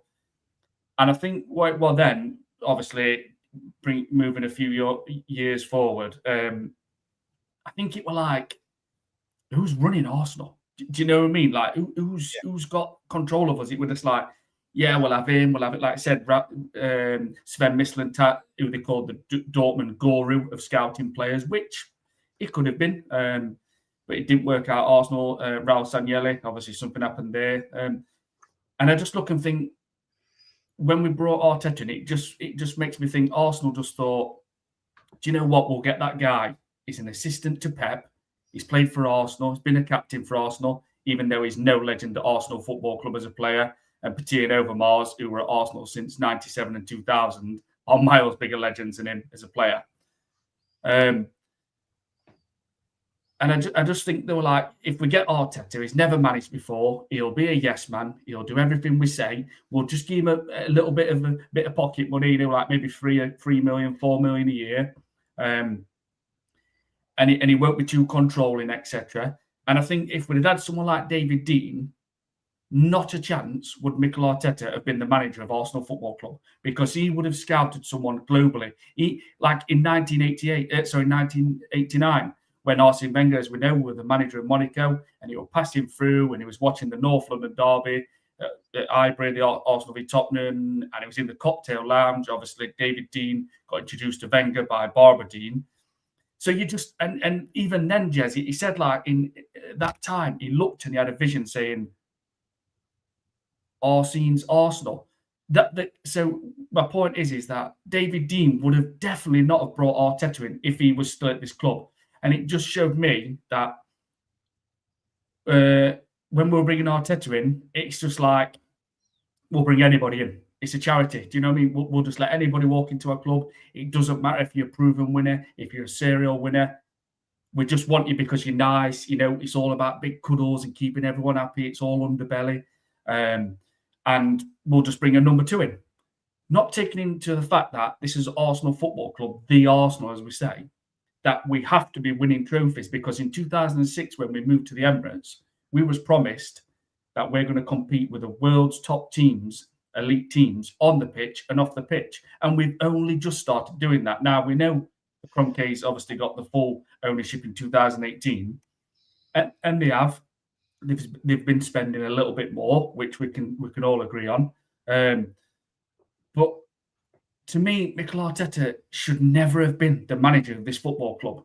Arsenal deserved to fetch someone like Jurgen Klopp back in that time. Pep even was interested in Arsenal. He said he loved the way Arsenal played football. Ancelotti, why should Arsenal have not had that? If you've just had Arsene Wenger for 22 years, who we didn't know about him, obviously, you know, when we fetched him from Grampus in 1996, and I think his first 2 signings was Remy Gard and Patrick Vieira. And then you look and think, well, we didn't know about this guy before, and it makes me think, oh, well, we'll just have Mikel Arteta. Is Wenger number 2 in the making? Like you said, it makes me feel like they just thought, we'll take a risk. We're not bothered if we don't win a league for 10, 15 years or whatever, even though it's been 22 years. And it just kind of shows me who was running Arsenal Football Club. And that's why we aren't going into too much. David Dein he's missed at this football club massively. Andre Berta, to me, he looks the real deal, which is 1-year appointment on the 30th of March. But the way I look at Arsenal with Arteta sometimes, I feel sometimes, Jess, and like people on panel in chat, that am I going crazy here that we're in 4 competitions and I can't say to anybody, if someone says to me, name your performance where Arsenal played fantastic for 90 plus minutes, and I cannot say it. I can say, well, we started well after 20 minutes in that game, like Leeds at Emirates. I think it took 28 minutes for the attacking switch, I call it. My favourite performance this season was the 30th of December against Aston Villa at the Emirates, where we just turned up in the second half and annihilated them. But I cannot say, honestly, we played fantastic for 90 plus minutes that season. Because the thing is as well, with Mikel Arteta, he's so defensive. He wants everything tight and neat. And I've said this before as well, Jazz. It feels to me like he wants the wingers, the number 10s, to play 70 to 80% defensive side to the game, when it should be the other way around. It should be 70 to 80% attack. Don't kill someone's talent by asking Eze to play too defensive, asking a winger to play too defensive. Now we know they have to get back. I've played football myself, and they do. Wingers do have to track back, but when that switch goes with Arsenal, and we let the players play with freedom, they're allowed to express themselves. We're expansive. We bring that intensity, that urgency. I'll say it straight. No one can handle Arsenal. We can be unstoppable. And if we keep playing and getting that balance right, and I'm not saying beat teams every game 4-5-0 because it's just impossible. But in the 97-98 season, Arsenal, they'd won the game like 8 times by half time. That then allows you to rest players, etc., which is it's just all massive positives. And on this divide and that, and I'll land on this, some of these fans, I call them, they've posted on Twitter, Jazz, and social media, they've looked and thought, well, I've said that's got a lot of traction. It's got a lot of likes, subs, and followers. Now I can even say if it snows tomorrow, it'll be crystals. Do you know what I mean? And they brainwash that many people. Yeah. And then it follows. So then that's why like people like Igala get all these followers or these, this publicity. And sometimes you think, how can some of these people, maybe not Igala, he supported Arsenal maybe a little bit longer, but some have only just started supporting Arsenal when Arteta took over. It's like, and they've got some of them a weird affiliation towards him. It's just Arteta. It's not Arsenal. It is Arteta. If Arteta got sacked tonight, a lot of Arsenal fans would be like, right, I'm following the club, what Mikel Arteta goes to. And I'll just say this. One of them on Twitter, Alex Moneypenny, all yesterday, I seen it, and a little bit today, I think it was, has been called out. And even the Arsenal fans, I don't know if he's lost a lot of followers or etc., but they're really going at him because they're sick of like him saying things, and he's getting gigs on Sky Sports, he's on Talk Sport, maybe I think it is. And you just think, what's happened? Do you know what I mean? Because some of these fans think when you mention history, history's not important about your football club. I don't claim to know everything about Arsenal Football Club. I never will. But I know a bit about history. I know about Arsenal. But some of these fans think it's all a game to him. I can just say what I want. I can lie. And I'll just protect Mikel Arteta. And they call us because they think we don't know more about Arsenal. And because we haven't got as much subs or followers or etc., we kind of don't matter. But like people talk, like Tom Canton, Rory talks football, etc., or Rory talks bollocks, as people say. These have been wrong every season. And us on the panel and people in the chat, we have been right. We've been saying we're not going to win the league. We're not going to win the league. And we haven't. Now, tomorrow, I hope it's the start of me being wrong. And we start winning trophies, and the Arsenal are back. That's what we want, is to win. I mean, that's a very good comment. I mean, a lot of these people, I don't use Twitch or X or whatever the fuck it's called, right? It doesn't interest me. The majority of these people on there, they're just doing it for the big gig, right? All they want is the big gig. And the thing is, they're not going to get it because there's so many people out there that are bigger and I'm not going to say better, but they're already doing it. It ain't going to work. It's not going to happen. You're not going to get your press badge for Arsenal FC, right? And let's be honest, most of the people that do the press shit at Arsenal, they're not even proper journalists, right? They're YouTubers. No. The majority of them are just YouTubers. They've never been to university and done a proper journalism degree, right? They'd never, ever, ever get a job at the Times, the Daily Telegraph, or anything like that. Yeah, they're just muppets that think they know what they're talking about. And they talk fucking drivel. And that's the thing, and Jez, tomorrow, sorry just to interrupt, know for a fact if we win tomorrow, they're going to be like, you don't deserve to even post. You should be celebrating. You should be talking about Arsenal. Yeah. You've seen more about Arsenal than in a lifetime. Yeah, but what happens if we what don't? I mean? What are they going to do? They don't even know Coca-Cola Cup. They still think it's all. They won't know if you said we're at Coca-Cola Cup tomorrow. What you're on about? What do you mean? Well, it used to be called Coca-Cola Cup. They'll think you're taking piss. Do you know what I mean? They also, those same fans who actually degraded this cup, by the way. Yeah. They'll be there celebrating. Don't worry about that. Don't worry about that. They'll be Exactly. there. Absolutely. Yeah, exactly. That's the point. That's what I said earlier, right? They belittled this trophy, right? And they will be the ones that will be saying whether we look. It's going to go. I'll tell you which way it's going to go, right? If we win it, it will be the biggest thing in football history in the last 6 years for Arsenal. If we lose it, it was irrelevant anyway. It's only the League Cup. Exactly. It doesn't matter. Yeah. It's only the League Cup. So, which way are you going to go then? Are you going to be, there can only be a certain amount of time, right, where you have to stand up, right, and be honest with yourself. And these people are not honest with themselves. They're lying to themselves. You either believe in it. Antonio, I'm going to come to you and YG and Manny, and we're going to wrap it. You can't keep lying to yourself, because at the end of the day, right, you got to say to yourself, do I believe or do I not? Anyway, go on, mate. No, absolute facts, Jez. I mean, this fan base, well, many of our fan base are just a bunch of flip-flops. That's what it is. And the ones who are, who suck up, Arteta, only doing it for the money anyway. And you know what, be on your grind. I respect the hustle, but come on, unfortunately, Jez, we don't get many fans like you guys on the panel like us. You don't get many channels like yours, like League Gunners, etc., who actually, tell the truth. And unfortunately, nowadays, telling the truth is, it makes you the enemy. And unfortunately, what it is, and I know what's going to happen tomorrow. Like I said, I want us to win. Absolutely, I want us to win tomorrow, because me personally, I'm old school. Yeah, like if any trophy to me is prestigious. I don't care what trophy it is. Yeah, the thing, what's going to happen tomorrow is, if we do win, it's going to go right to Arteta. That's what this fan base are waiting for. They want to prove you wrong, Jess. They want to prove Lee Gunner wrong, Matty wrong, Kenny Ken, Shane Guna. Shout out to all you guys. That's what they're waiting for, Jez. You know what I mean? And unfortunately, as I already mentioned, it's all about the individual with our football club.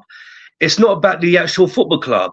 For us, it is, but for them, it's not. They can claim it is, but the thing is, tomorrow, what's going to happen? As I already mentioned, if we do win it, it'll go right to us to be like, oh, we told you guys, we told you, Jez, we told you, Lee, we told you, Shane, Kenny Ken, DJB, everyone, you guys didn't have faith in Arteta. That's what's going to happen tomorrow. But as I said, I really want us to win tomorrow, because hopefully winning tomorrow is going to breed a winning mentality, and it'll push us on to go and win other trophies this season as well. And I'm hoping as well that, God forbid, if we do lose, I hope that if we will have the mentality like we had with the Invincibles to say, look, you know what? Okay, we lost this, we lost that, but we're not losing this. No way is our season going to be over. We're going to push on to go on and win this league. That's what Henry, Vieira, and all the others did.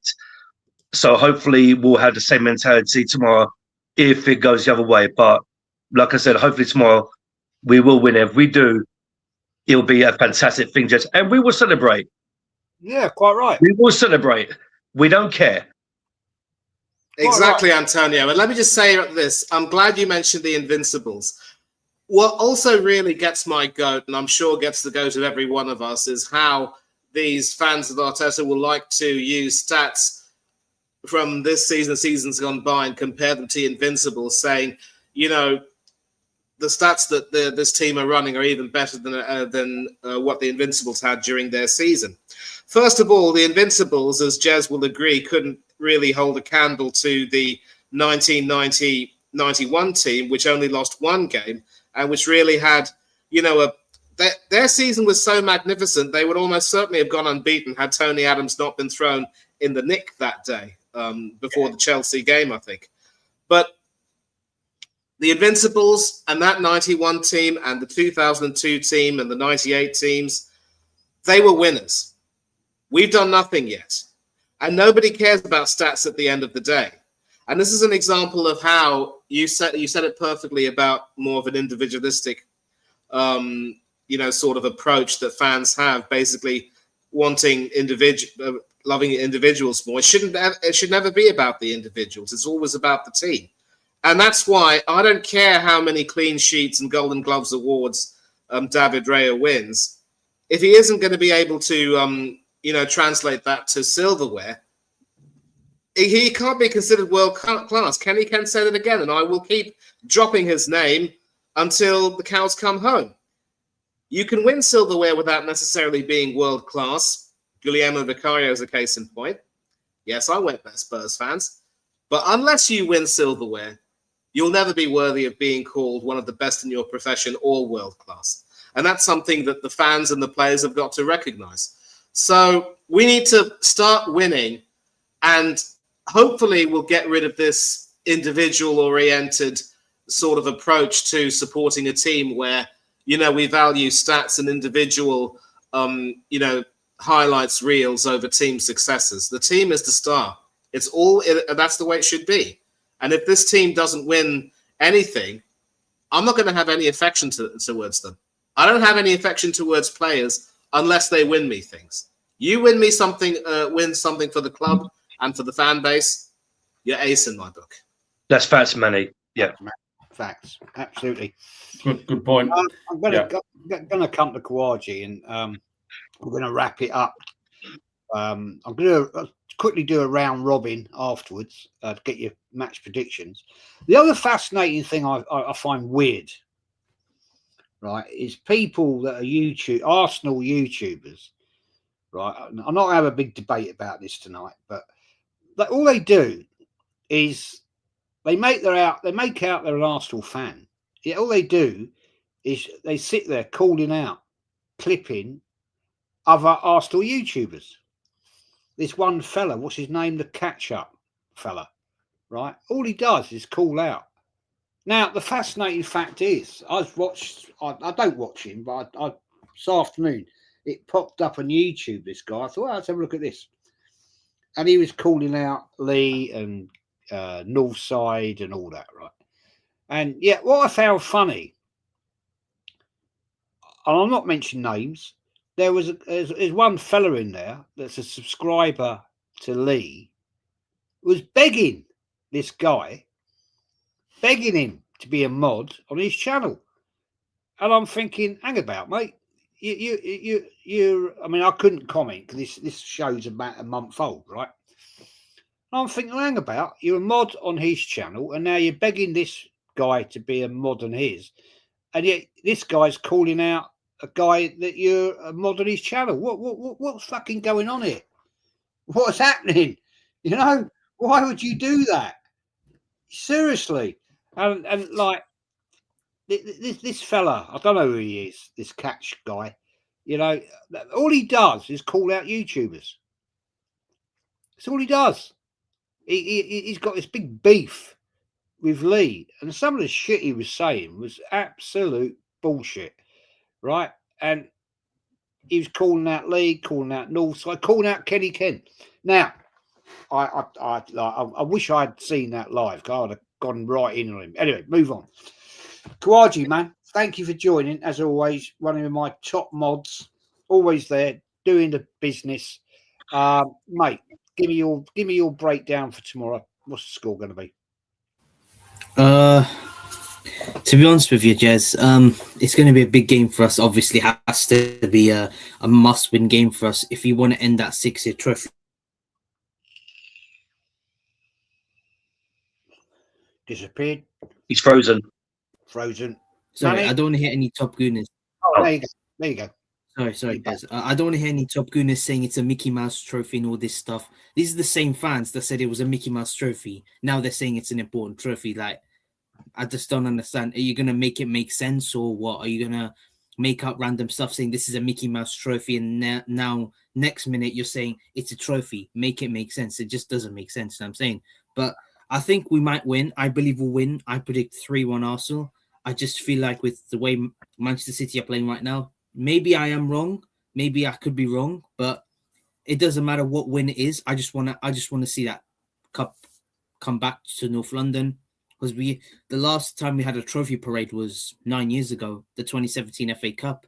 I mean, that was the last time we had an actual trophy parade with the actual crowd. I mean, the 2021 was COVID times. Now this is an opportunity to bring that trophy back to North London and celebrate it before the international break. This is the final game before the international break, before we play Southampton in the FA Cup. So I just want to win that game, and I feel like I am confident. However, we cannot start defending. We need to go from the front foot, get that first goal, get the opening goal, cause them problems, and then maybe park the bus a little bit. But don't just sit back the whole time at 1-0 or 2-0, because, you know, Man City can cause problems. And I think Pep is losing the plot here a little bit. I think he's losing the bit of dressing room, because I feel like the players are not really wanting to play for him, to be honest with you. But I feel like we just need to win. End of. I'm not worried about Man City. I'm just worried about how we're playing, because the way we're playing right now, yes, we've been getting good results, but we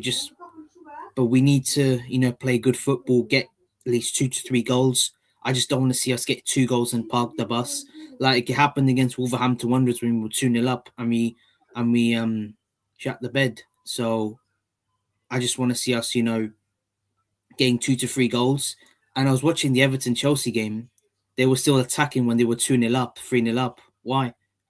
Because they wanted to kill the game off. They wanted to, you know, make sure that the game's over. Like, that's what I want to see. The way Everton played, they just get that second, get the third. We should be doing that.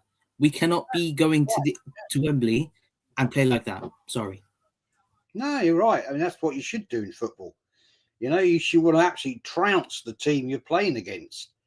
You know, and I totally agree with it. Mate, it's a pleasure you jumped on tonight. Manny, give me your match score prediction, my friend. Score prediction, I'm going for the same as you, sir. 2-1. As I said before, it's the same scoreline by which we've won both of our League Cups. And it's probably going to be a reflection of the match where, you know, one team will score first, another team will equalise. And hopefully, the winner, hopefully it'll be us, will be a moment of opportunism. It would be the perfect moment for Max Dowman to, you know, do a David Rocastle, albeit that was in the semi-final against Spurs, if memory serves me right, and prove to be the match winner, the guy who ends up winning us silverware. But as Khawaja said, you know, we've got to go out with the belief that we can make it happen. And again, if we get too defensive, if we start to be a bit too tentative and show this team a bit too much respect, we will be asking for trouble.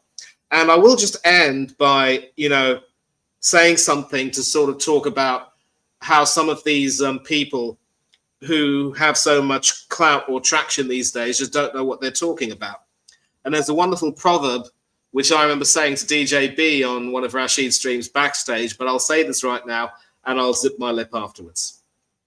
They who know not, and know not that they know not, are fools. Avoid them.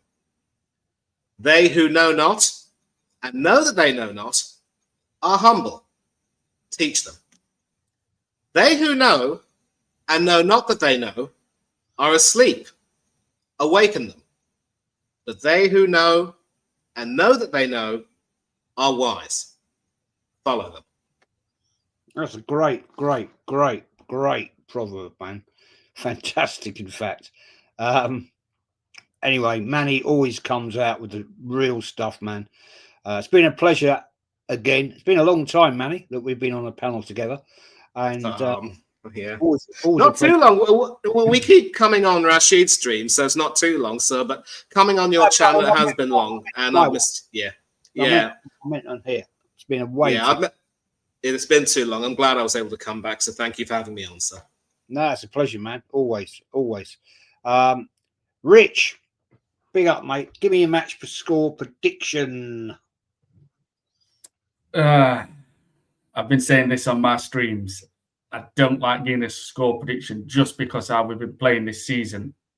But if I'm going to have to do it, Jez, I'm going to have to say, look, if we play like we did against Inter Milan, Bayern Munich, Atletico Madrid, Tottenham away, Aston Villa second half, and a little bit by a bit like Bayer Leverkusen in the second leg, we are going to win.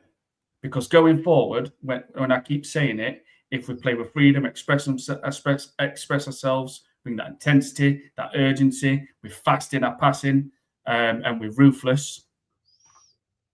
When that switch gets flicked, the attacking switch, as I call it, when Arteta, which I still think he has something to do with it, allows his players to go, we can be unstoppable because we know what we can do going the other way. We can defend and keep clean sheets against absolutely anybody. Definitely when Gabriel and Saliba are on form, and Declan Rice, which is near enough always on it. So if we're wrapped in cotton wool and we're being a bit like underbelly, a bit weak, we've got to remember we're playing a giant tomorrow, and it's not going to phase these players whatsoever. And as I say this, form means nothing. If Man City had lost 6 or 7 games in a row, even without drawing, I still wouldn't say, yeah, we'll beat Man City, we'll batter them, because this is Man City. And if that switch goes, the confidence they can bring, they've got the know-how, they know how to get over line in finals. Pep knows it. Like I said, he's been to 18 finals with Man City, won 12. But I think if we play our game and just get that balance right, where we play with freedom and express ourselves and attack City, get a few slide tackles in first minute, win our duels, a few shoulder barges, rough them up, make them know we're not the weak Arsenal we used to be, it could rattle them. And if we bring that intensity and urgency, it could be too much for Man City, because if Man City, and I don't know still to this day why Pep has kept Núñez at right back. When he played for Wolverhampton Wanderers, he was a centre midfielder. And when you take in consideration Kyle Walker was the right back before him, one of the best right backs we've seen in Premier League. And now he's put Rodri like on his own in a single pivot, which we know how good Rodri can be, but I still think he needs protection. And I still think their best partnership is Rodri and Reinders, but I do like O'Reilly. So I don't know what Pep's going to do tomorrow, but if I have to go for a prediction, I will say, putting into the mind frame of these players want it now, they're sick of not winning trophies. This tomorrow is the first stepping stone to breed confidence into the players going forward this season, to win more trophies, and hopefully next season. If my head is saying they've got to do it, they've got to really turn up and make a statement, I'm going to go with a 2-1. I'll say a 2-1. But I do think Man City will be up for it tomorrow. I think they're going to be annoyed that they've got beat by Real Madrid comfortably, then slipped up at West Ham. And I think they're going to be up for it. And like I said earlier on, Haaland's played in 7 finals for Man City, not scored, not assisted. Hopefully it doesn't happen, but you can just see tomorrow he ends up playing fantastic for the first time in about 10 games. But if we defend, that takes care of itself. But if we attack Man City, we will win 100%, because going forward, when that switch gets flicked, we're fantastic. But we just haven't seen it enough this season. And going back into defensive side of things, I'm confident against anybody. Absolute anybody that we can defend and keep clean sheets. I know our concentration has dipped a little bit in 2026 against Wolves, Crystal Palace in the Cup, Leverkusen, obviously in the first leg, but they have took the lead 26 times this season by Leverkusen in all games, so that could have been expected. But yeah, I think tomorrow it's a must. Isn't it? Like I said, it's a must. We have to do this. This could be bad if we don't win this. It could really rock these players' confidence and make them and just crumble and capitulate for about 3-4 weeks, and then before you know it, we could be out to Champions League. We could be getting caught by Man City. So tomorrow, to me, is the biggest game of our season. We have to play the best we have played all season, even better than what we did against Aston Villa on the 30th of December in the Emirates in that second half, where we absolutely annihilated them. And at the time, Villa was on form, and I think we'd won about 10 or 12 games, most informed team in the Premier League. Tomorrow, biggest game of our season, biggest game for 6 years. Absolutely, mate. Totally agree with you. Totally agree. Unique, absolute real one. Been here with me from day one. One of my first ever subscribers, mate. You're an absolute legend to me. Mate, give me your match prediction score. Jed, I want to thank you for having me on this panel with like you guys, and also like with all you guys on the panel as well. And in regards to what you said earlier, Jed, before I get to the score prediction, In regards to people making like reaction videos and all that, forget about them. They're a bunch of losers. We are at the winners' table, and that's all that counts. In regards to tomorrow, I believe, I mean, everyone has said a lot, but I will say this. I believe it's going to be 2-1 to us. It could either be like Man City will go 1-0 up, and then we'll come back to win 2-1, or it'll be 1-0 to us, 1-1, and then 2-1. What's going to be interesting is the battle between Haaland, Saliba, and Gabriel. That's going to be interesting. Please play in Hikapi at left back. And also, we have to be careful. And on our right hand side, Ben White and Saka, if they go up against either Semenyo or Doku. And Eze and Gyökeres, if Gyökeres does play, I believe Eze will play. They have to be on their A game up front as well. But unfortunately, what it is I personally, and we haven't seen enough from our attacking section of our squad. Yes, Eze's been scoring a couple lately, and so has Gyökeres, but we haven't seen enough from Martinelli. We haven't seen enough from Madueke. We haven't seen enough from Trossard. We haven't seen enough from Saka, etc. Compared to I always go back to the invisible team. Like we had Pires, Lundberg, Bergkamp, Kanu, Wiltord, Henry. You know, you name it. We had goals all over the place, and unfortunately, lately we haven't had that from our attacking section of our squad. So hopefully that can improve. And in regards to tomorrow, as I already said, I believe it's going to be 2-1. And if we do win tomorrow, it's going to make a massive statement to the rest of our season, because I believe that Man City are there for the taking. I'm just hoping that Man City do not turn up in a sense where like they're thinking, I think we probably lost the league, even though it's not over, but it looks like it's slipping away from us. Champions League is gone. All we got now is this and the FA Cup. So I'm just a bit cautious that they may turn up tomorrow thinking, okay, look, we lost all those other ones. We ain't going to lose this one or the FA Cup. Let's at least finish the season on a high somehow. That's what I'm cautious about. However, they are there for the taking. Also, we have to realise well that after tomorrow we got a couple of weeks rest. So why not go out tomorrow and just go for it? So I believe it'll be 2-1 to us, Jez, and all the guys on the panel. Oh, that's fair. That's a great comment, actually. So the popular draw, it's going to be a 2-1. The old back in 93, 94. I'm going with it. And look, gentlemen and chat, you've been absolutely bloody amazing. Secret carper, obviously a big carp angler here, a bit like myself. If Arteta goes there to win, you'll win. If he goes there not to lose, you'll lose. That's a fucking great comment. That is a great comment. If he needs to let them players play. Yeah, we've all said this, haven't we? Metcalf, man, big up to you, man. Like and subscribe, guys. Subscribe to all these people, please. They're all top. I think I'm about 7 away from 800 subscribers, Jess. I think it's 7 away from 800. So I'm trying to subscribe. Let's get him there right now, people. Come on, subscribe. Thank you very much. Yeah. Big up to everyone in chat, and Jess, thank you very much for having me as well. It's about time. It's about time. No, it's been Manny, friends. Manny, get your YouTube channel going, please. Come on. Yeah, Manny. All of you, I promise you, it will happen very soon. I promise you. Cheers. Nice. You got to do it, Manny. Good to meet you all, guys. Good to meet you all. No, you remind me a little bit of Kenny Ken. I won't lie. You're very intellectual, and you've got a great mannerism of way you talk. And it's I just love listening to you talk, man. You know what I mean? Appreciate that. Thank you, sir. Yeah, I agree with that, Jess. Yeah. No, absolutely. No, absolutely, man. I mean, I've known you for a few years now on different channels and whatever. We're going to get out of it, people. I'm going to do the outro. Come on, you Gunners. It's a big day tomorrow. Don't let us down. Yeah. I'll be awesome. And come on, you Gunners. Let's get some Something silverware. special must start tomorrow. Yeah, come on. Let's do it. Yeah, we all pumped up for it. I'm getting really nervous. I won't lie. I don't think I probably won't sleep tonight. I won't lie. You know what I mean? Starting to get a little bit twitchy. And yeah, but we're going to get out and do the outro, people.